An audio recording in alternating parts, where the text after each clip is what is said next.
Russian President Vladimir Putin said on Monday that Russia was not opposed to Europe's involvement in Russia-US peace talks aimed at settling the conflict in Ukraine.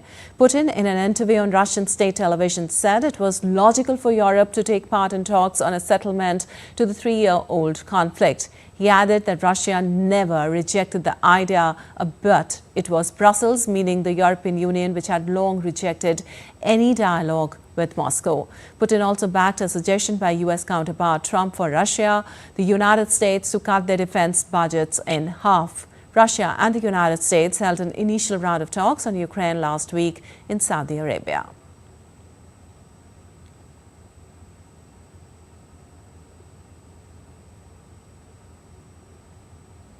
And for more on this, we have Akshay Dongre joining us. Well, Akshay, good morning. What impact do you think the US drafted resolution in UNSC will have on the ongoing conflict between Russia and Ukraine, especially given the abstentions from the key members like France, Britain, and others?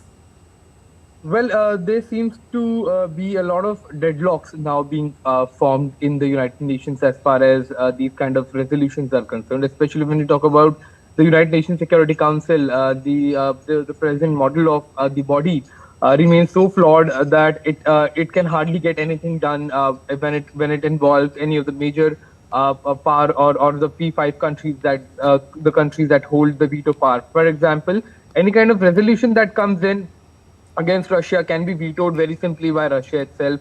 Any kind of resolution that has been brought against the Western countries by Russia or China can be vetoed by them. Therefore, all the five countries seems to be the superpowers as far as the hierarchy of the world order is concerned, and that perhaps is the reason why there have been repeated calls for a restructuring of the United Nations Security Council and making it a more present-day body as opposed to the present structure that it has, that was formed after the Second World War, and therefore not much is expected as far as the resolution is concerned of the United States, especially now with key members abstaining, like you rightly mentioned. So there seems to be a situation of going into once again in a deadlock, and therefore any kind of expectation from the United Nations seems to be going in vain.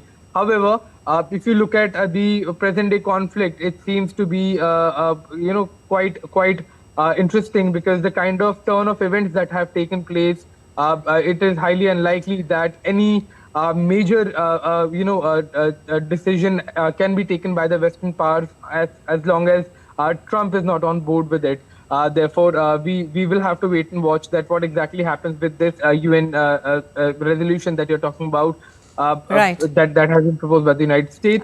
However, absolutely. It seems that the US and Russia are now going to be the only determining factors as far as this war is concerned. Absolutely a wait-and-watch situation there. Also, Akshay, given President Putin's comments about Europe's involvement in peace talks and the recent US-Russia discussions in Saudi Arabia, how do you see the role of European nations evolving in the diplomatic efforts to end the Ukraine conflict?